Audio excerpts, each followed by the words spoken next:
Hey, how you doing? It's Clayton here from howtodrawcomics.net and welcome to today's video.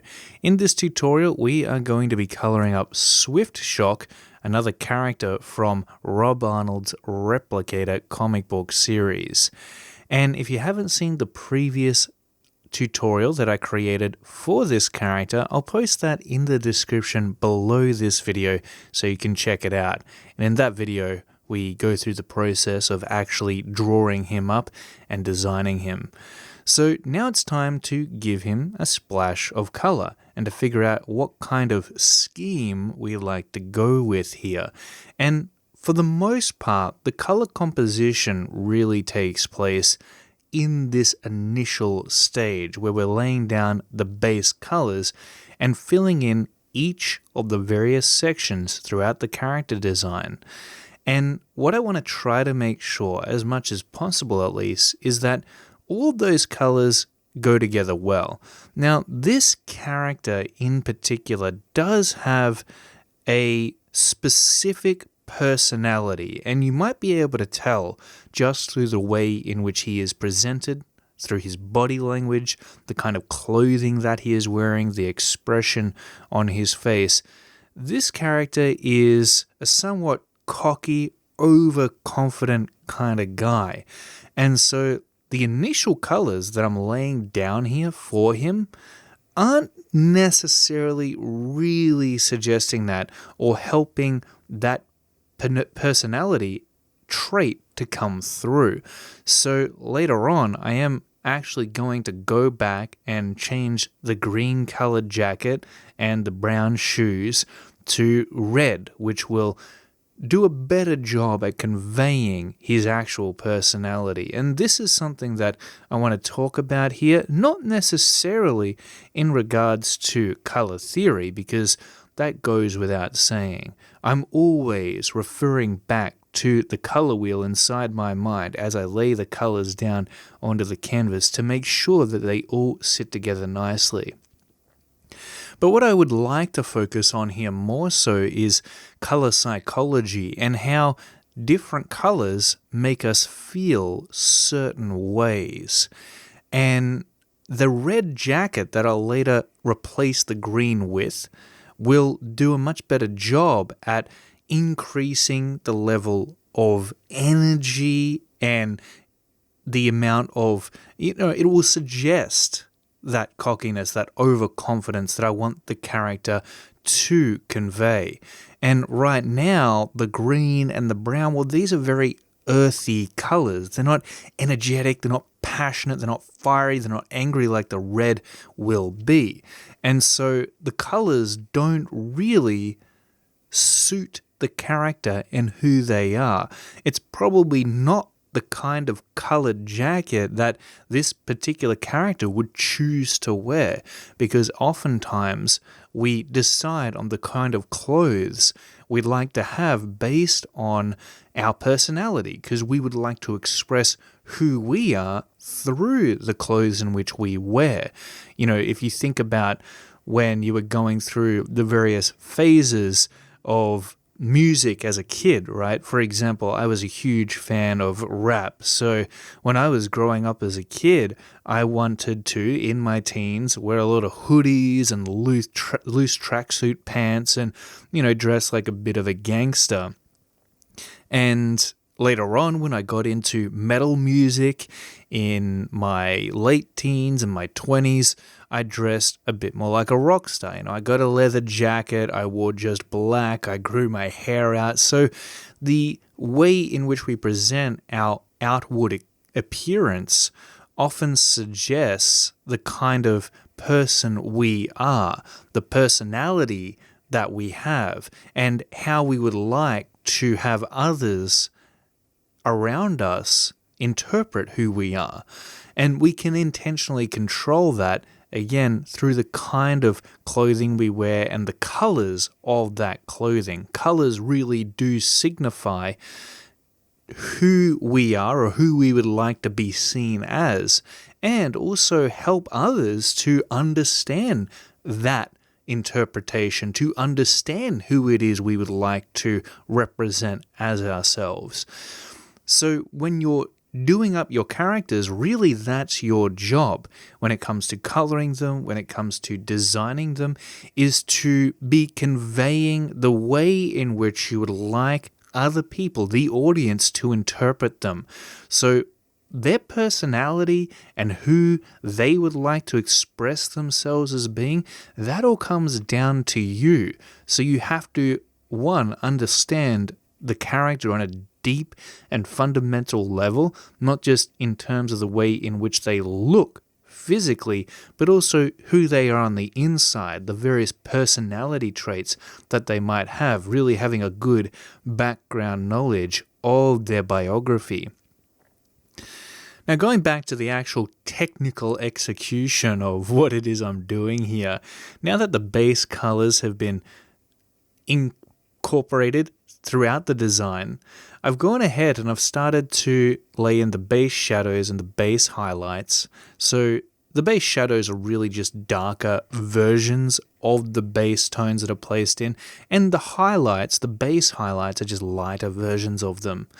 Over the top of the base shadows and highlights, I'm then going to overlay a shadow overlay and a highlight overlay. And what this does is it gives the shadows and the highlights color. And by that I mean not just of course, the base shadows and the base highlights are a color in and of themselves, but I'm giving the actual lighting that the character is sitting under a color scheme. And that's important to have because it makes the lighting within your presentation seem much more natural. Whereas if you're just shading the character based on the local colors and there's no real sense of warmness to the highlights or coolness to the shadows or vice versa, then what the result will be from that is a much more artificial feeling to the lighting setup. And that's totally fine if your character is in an indoor environment that is lit with, say, fluorescent lights, for example. That'll work quite well, and in that context, it makes sense. But if you would like to light the character with a more natural-looking setup, then it is important to understand that most natural light sources, such as the sun, have a warmer hue to them. And in contrast to that, the shadows will often have a cooler tone. So you get this warmer and cooler composition, which actually looks quite aesthetically pleasing next to one another because cooler tones and warmer tones tend to go together well. They complement each other. So you've got the warmer highlights and the cooler shadows, which are going to bounce off of one another and create an aesthetically pleasing lighting scheme for the character, at least as far as what is being overlaid on top of them. And this also, these highlight and shadow overlays, help to enrich the color palette that you're working with so that you can create the rendering passes over the top of your illustration and color pick from that more enriched palette that you've now created, which is exactly what I'm doing here now on the screen. I've created a new layer above the highlight overlay, above the shadow overlay, and the base highlights, base shadows, and base colors. And now all I'm doing, and all I'm really focused on, is color picking from the area that I'm working within, and then doing my best to blend the tones together with the brush that I'm using. And the brush that I usually use to render out the forms throughout my characters and illustrations as a whole, it is a hard-edged brush, but at either end of the stroke that I'm laying in, it kind of blends it out. So it has this mix of a soft edge and a hard edge. And this brush can be found, at least a version of it, in the default brush set within Photoshop. But if you go to howtodrawcomics.net, I have actually included it in the brushes section, and I believe that you can find that section under the store drop-down menu on the site. So just head on over to the site if you'd like to track down those brushes and install them for yourself.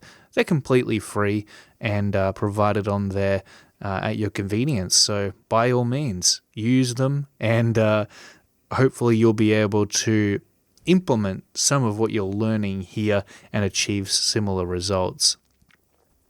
Now, I build up the coloring for my comic book illustrations in a variety of different passes, a number of different passes.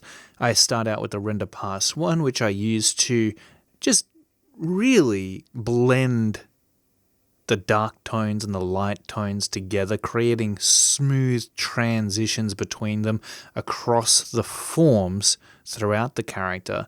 And then over the top of that, what I'll usually do is create another rendering pass. And that rendering pass serves a slightly different purpose, because here what we're doing is we're now increasing the brightness and the darkness of the tones that are already there throughout the character, and using that to create additional depth and contrast within those forms. So as we place in the brighter highlights on the light areas of the form that are being hit most intensely by the light source, we lift them out further, we give them height, and that height pulls them out further and further away from the shadowed areas of the form. It gives it some lift overall and increases the depth and three-dimensionality throughout the character, gives them more pop, makes them really stand out. And then, in contrast to that, the shadows, as we deepen them, as we push them back further, it creates the same effect but in the opposite direction. Instead of giving it additional height, the form, additional height, you're pushing it deeper, right? So again, you're extending it. You're creating a greater width of tonal value between the most extreme light values and the most extreme dark values. And again, in between, you've got that depth. Now, of course, you always have to consider what form it is that you're actually dealing with, because that can greatly determine just how much those tones are blended together, how soft the transition between them are, and how deep and high those forms should be, because there are going to be forms that have flat surfaces, there will be forms that have rounded surfaces, and forms that have a combination of those two characteristics. Now, on top of that, you also need to consider what kind of materials are covering those forms. And in this example, you can see that Swift Shock here, he's got a fairly consistent amount of material throughout his design. All the materials are somewhat similar to one another. His jacket isn't necessarily a leather jacket. It is made of some kind of cotton or denim. His shirt is certainly made of a cotton, and his pants are, they're khaki pants, so they're probably made of, again, some other cotton-like material. Possibly a material which is a little bit tougher than his t-shirt there. But still, nonetheless, each one of those materials are reflecting light off of them with a similar intensity. And so, as we render out the forms, the folds and the creases across these various clothing items, the amount to which we increase the highlights and how far back we push those shadows with the darker value intensity, it'll be consistent across all of these clothing items. Okay, none of them will really look shinier than the other. And in order to create additional shininess, if you do have clothing items or materials throughout your character design that require that shiny look, where you're looking at a material that reflects light off of it with a high intensity, all you need to remember is to increase and sharpen the highlights across the forms within that particular clothing item or that particular form. Because the more you increase and sharpen up that highlight, in other words, you make it narrower, you make it more pinpointed in the exact spot that the light is hitting the form at its highest intensity, the shinier that area will look, the shinier that form or that clothing item will appear. Now, the significant shift in material will, of course, reside within the character's sword there, or I believe it's called a warglaive. And this weapon was at the request of Rob Arnold, of course. He really wanted the character to have this big get-out-of-the-way sword, and it kind of aided in the conveying of this character's personality. You know, this big, giant, over-the-top sword is really an appropriate weapon that would suit his cocky, over-the-top, overconfident personality. So again, it's not just the colors, but also the very way in which this character is designed that informs us as to what he is all about. And every single ingredient that you incorporate into your characters should lend toward that idea, the idea of their story, who they are, or where they come from, where they've been. And there should be some level of significance to the decisions that you make, every single decision you make from start to finish, as you produce a character, as you design them, as you color them, as you pose them. And hopefully by the end, all of that will come together to create a consistent, solid character that people are able to relate with, that they are able to understand, that they are able to get almost immediately as soon as they see them. So now I'm going through and I'm really just adding in the final touches. And those final touches consist of me blending those tones together to make them smoother, adjusting the tonal values where I feel the form needs either more lift or to be deepened, to be pushed further back to describe it better. And it's all about trying to describe each of the forms throughout the character as accurately as possible.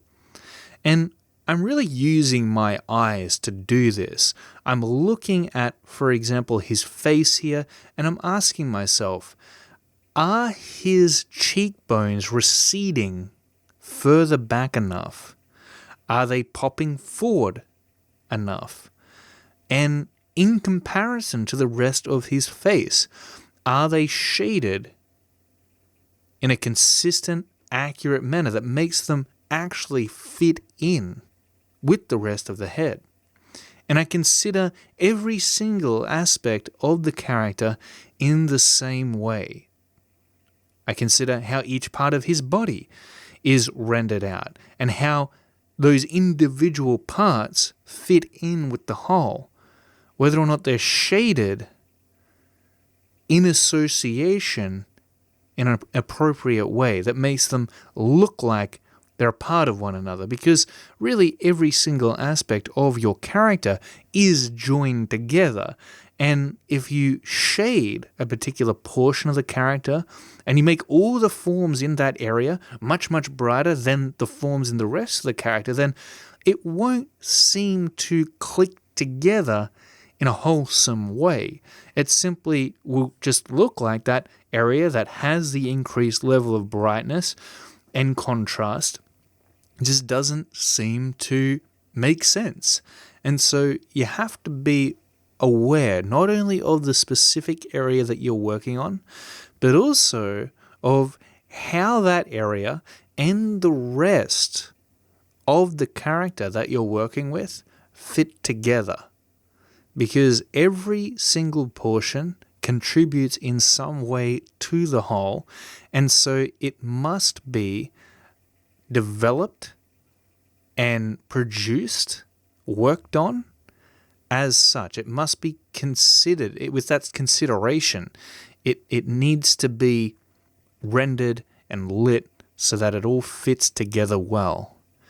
And if it doesn't, then you need to go back through and follow the process that I'm showing you here. Push those forms back, pull them out as need be, blend the tones, sharpen up the tones, adjust them where needed in order to make sure that all of those different aspects are going to click together in relation to one another in an appropriate way. So I'm adding in some drop shadows now, and they're just placed in on a new layer, which is set to the blending mode of multiply. And I'm adding them in underneath his fringe there, underneath certain areas of his clothing, just to give them that additional pop, to lift them up off of the area that they're overlapping, to give the hair some lift, to give the sleeve some lift for his jacket, just underneath the wrist or around the wrist there. And I'm also adding some additional shadow to his war glaive, and I'm just working on it a bit. I'm trying to make it appear more reflective. And because it is a metal material, I know that the highlights are going to reflect off of it at an extremely high intensity, so I really want to get that across to the viewer. Now, through the use of a variety of adjustment layers, primarily curves, color balance, and hue saturation, I am tweaking the colors within the color scheme that I've got going on here. And here I'm going back and I'm adjusting some of the colors at a base level, just because Rob Arnold, he had made some suggestions, and for example, this red colored belt buckle, he wanted me to incorporate that. And he also, I believe, wanted me to add some lightning or electricity effects to the war glaive and around the feet of the character, because his name is Swiftshock, and the reason as to why that is because he moves super fast at lightning fast speed, and a lot of his ability to be able to do that comes from this electrical lightning power that he has. So that's kind of conveyed here and insinuated as I add in these electrical effects around the different areas of his body, primarily his feet and the war glaive there. And this really did add to the final presentation and give the character a very cool effect. And in order to be able to add in these lightning bolt effects, all I've done is I've downloaded a brush pack from cubebrush.com. And they have a lot of really cool brushes over on the site. And now I'm using it to add these lightning effects in. So I didn't paint these in manually, just because that at this stage in the process would have took far too much time and probably wouldn't have come out as well as you're seeing them come out here. Sometimes it is better to, especially if you're working digitally, take advantage of the fact that you're able to overlay these brushes on top of your artwork and really create a much better presentation as a result.